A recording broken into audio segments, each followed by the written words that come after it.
flexible adjustable base for free and enjoy all the benefits. Now it moves to go.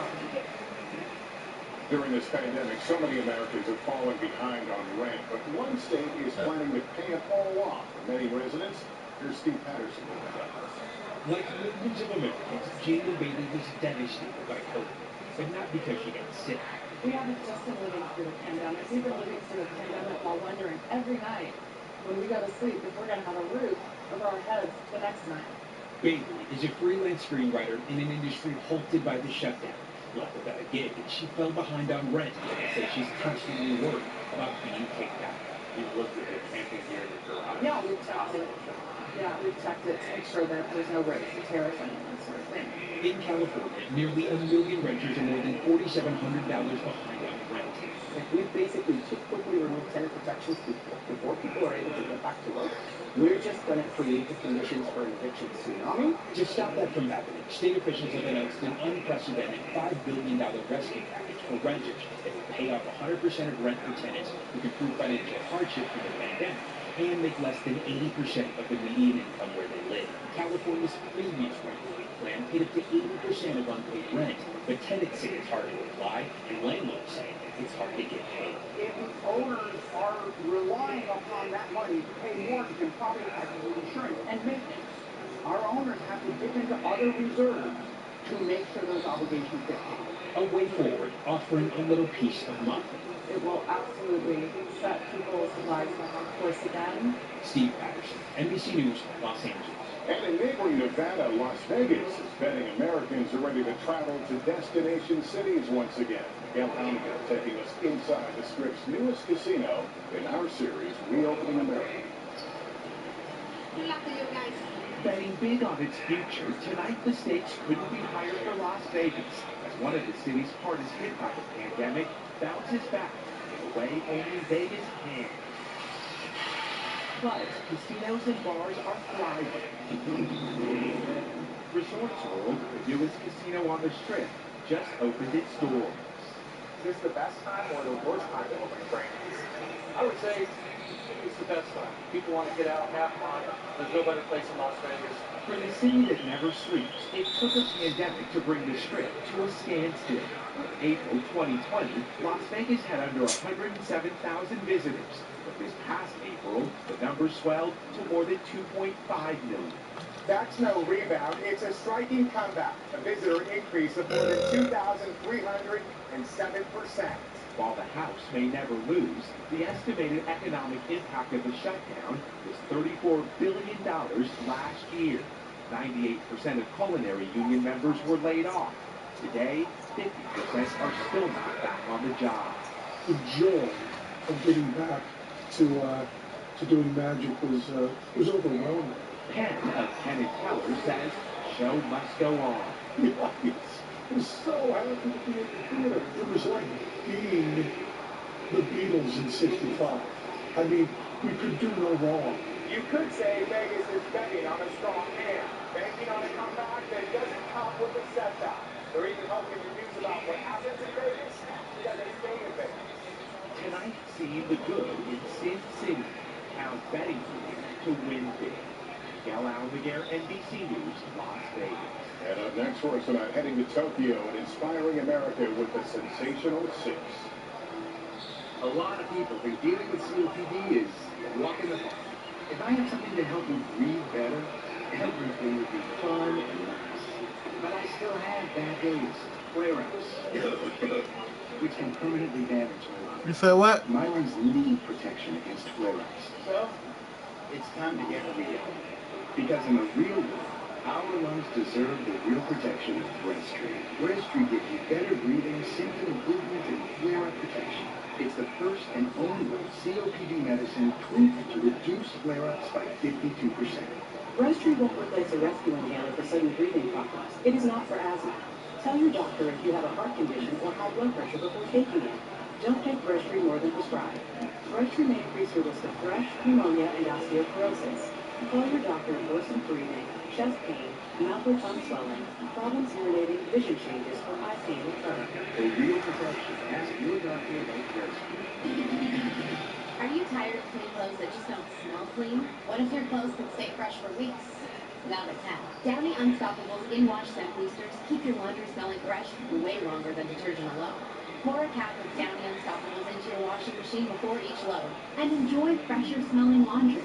With 6 times the freshness ingredients, Downy Unstoppables gives you more of what you love. If you want laundry to smell fresh for weeks, make sure you have Downy Unstoppables in-wash scent boosters.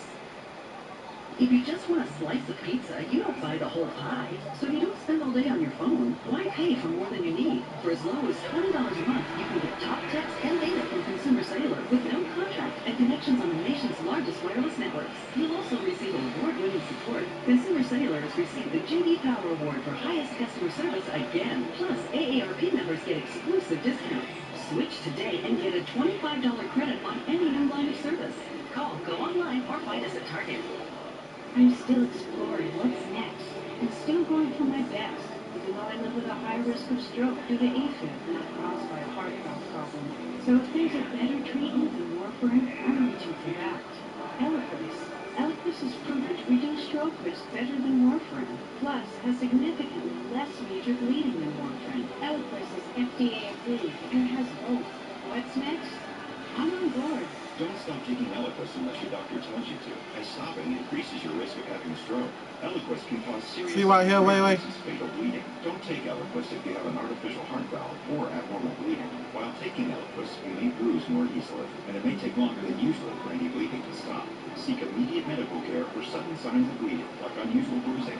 Eliquis may increase your bleeding risk if you take certain medicines. Tell your doctor about all planned medical or dental procedures.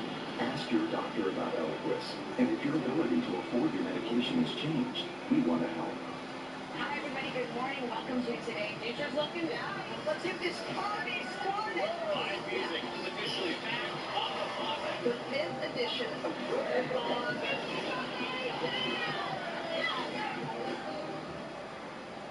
Tonight we're on the scene as the urgent search for survivors is underway after the deadly collapse of a high-rise building. Buildings don't fall down in America because the Delta variant. What does this mean for people who are fully vaccinated? Yeah, that's it. NBC Nightly News with Lester Holt. Finally, it doesn't get much more inspiring than the women representing Team USA in gymnastics. Tony Compton sat down with the sensational 6. These are the 6 women who flipped, twisted, and soared their way onto Team USA. Raise your hand for me. Led by who else? Simone Biles. How is this different for you? I feel like going into Rio, I was kind of a kid, but now, like, I'm an adult, I know who I am, and I know what my gymnastics bring, so it's just different. Her teammates, all first-time Olympians. Michaela Skinner was an alternate in Rio. I'm freaking out inside, yeah, it's so crazy. I'm going to my friend. Jordan Childs was named for one great, Michael Jordan, and trains every day with another, Simone. Having her by my side 24/7 and giving me encouraging words every day definitely helped it. Very happy to have someone like her. Oh, cute. Child. Suni Lee is known for her high-flying work on the uneven bars. Her biggest fan? Her dad, John, who was paralyzed in 2019. It took me a minute to realize that I was going to the Olympics. But I looked up there and I knew that he was very emotional, and so was the rest of my family. With no foreign fans allowed, their parents will have to watch from home, except for Jade Carey's dad. He's been my coach for the longest time, and I'm just really happy that we're going to be there together. Grace McCullum rounds out the team. You just have to remember, I've done 1,000 of these routines in the gym, so you just have to trust yourself and trust your gymnastics and that you know what you're doing. Go get them. Thank you. We'll be rooting for him. That's Nightly News for this Monday. Thank you for watching, everyone. I'm Lester Holt. Please take care of yourself and each other.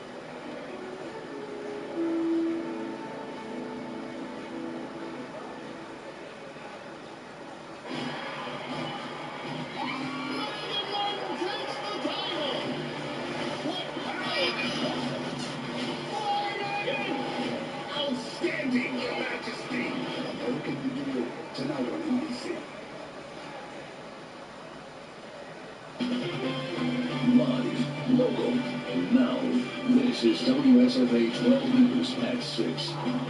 A chaotic scene breaks out during a funeral in Fort Deposit. Now authorities are investigating. A family saying goodbye to a loved one had to take cover when gunshots were fired during the burial service.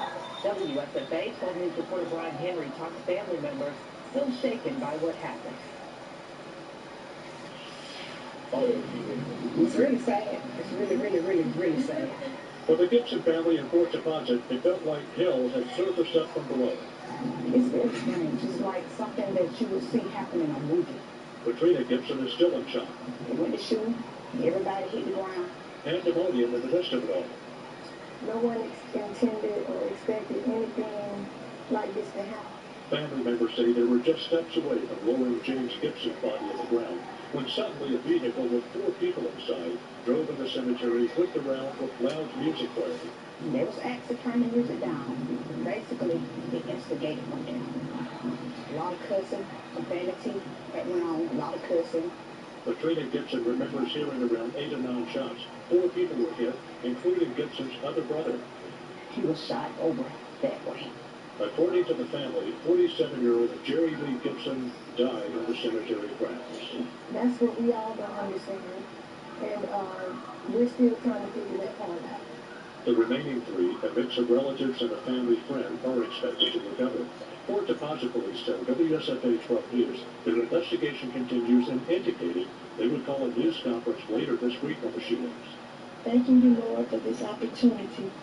The Gibson family is planning another funeral, another burial, another round of grief. Meantime, their search for justice has started. In Fort Deposit, Brian Henry, WSFA 12 News. Katrina Gibson says there were around 60 people or so who attended the funeral when the 4 suspects drove up. Some developing news right now from Dallas County. Selma police are investigating a deadly shooting. The police chief tells WSFA 12 News it happened between 11:30 and noon when police got a call about shots fired. Police say the unnamed victim is 18 years old and was found shot twice at Rangedale Apartments. The search continues right now for a suspect. Now to another developing story, this time from Macon County. Tuskegee police have now arrested 21-year-old Jalen Stafford for a Sunday shooting. Police say the victim was shot in the 500 block of Crenshaw Circle Sunday at 4:30 a.m. Police later identified Stafford as the alleged shooter and arrested him and charged him with assault. He's currently in the Macon County Jail. The victim is in a Montgomery hospital in critical condition. Mayors from Alabama's 10 largest cities were in Mobile today talking about how to tackle the state's rising crime rates. Authorities pointed out that gun-related crimes are on the rise across the state. Today, the state's mayors made that their main focus.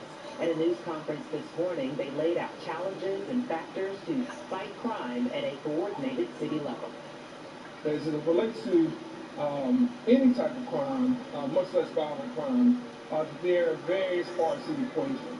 As Big Ten mayors, we affirm that in the years to come, understanding that it takes quite a while to change the dynamic. The Big Ten mayors also thanked local police departments for their work on the ground and the state legislature for passing a NIOS law last session. Now to a breaking news update from Florida. 11 people are confirmed dead in that condo building collapse in Surfside. At least 150 people are still missing 5 days after the building came crashing down. Authorities say more than 80 rescuers at a time are breaching the collapsed walls and tunneling underneath. They say there are areas in the rubble where someone might have survived.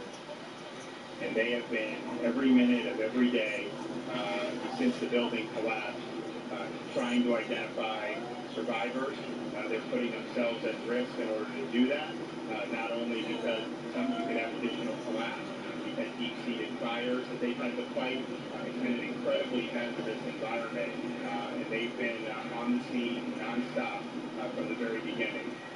And among the people still unaccounted for are brothers Brad and Gary Cohen from Alabama. The family says the brothers have not responded to any calls or texts since the accident. Some new information now. The preliminary phase of the investigation into that deadly 17-car accident on I-65 2 Saturdays ago is wrapping up. We're told a few National Transportation Safety Board investigators are still in Alabama, but are expected to leave by tomorrow. 10 people died in the crash during Tropical Storm Claudette on I-65 north of Greenville. Officials do think hydroplaning was a factor. We're told vehicle inspections are expected to wrap up this week. Additional work is being done on roadway damage.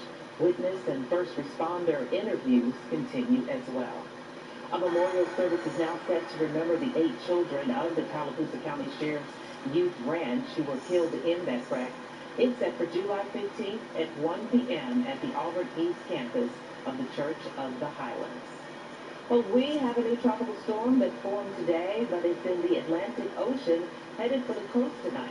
Will it impact your forecast? WSFA First Alert Meteorologist Lee Southwick is live with an update. Lee? Val, the answer is yes. It actually will bring back rain chances for us starting tomorrow, but it really won't be anything too impactful at all, and a lot of you will still stay dry. Let's start with this new tropical storm. Its name is Danny, and Danny is just about to make a landfall now in South Carolina, right near the South Carolina-Georgia border. And from there, it will continue to head inland. But as it does so, once again, it will wrap some moisture towards us and bring back rain chances. Here's a look at radar right now. You can kind of see a little bit of swirl there, the heaviest rain being dumped over portions of Georgia, like Savannah right now, getting most of that rain. Back home, we are not tracking too much. We have a few of these downpours now trying to drift in from Georgia a little bit now, moving towards the Lake Martin area. So heads up, if you are in Lake Martin, if this little downpour holds together, you will see rain. The rest of us dry for the most part, just a few of these isolated showers and downpours. Look like a little bit more now heading towards Greenville and one developing north of Camden.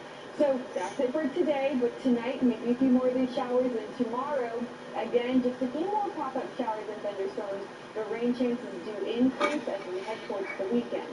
And it is a holiday weekend, Val, so what does it mean for our 4th of July? We'll talk about that coming up in my full weather update. All right, thank you so much.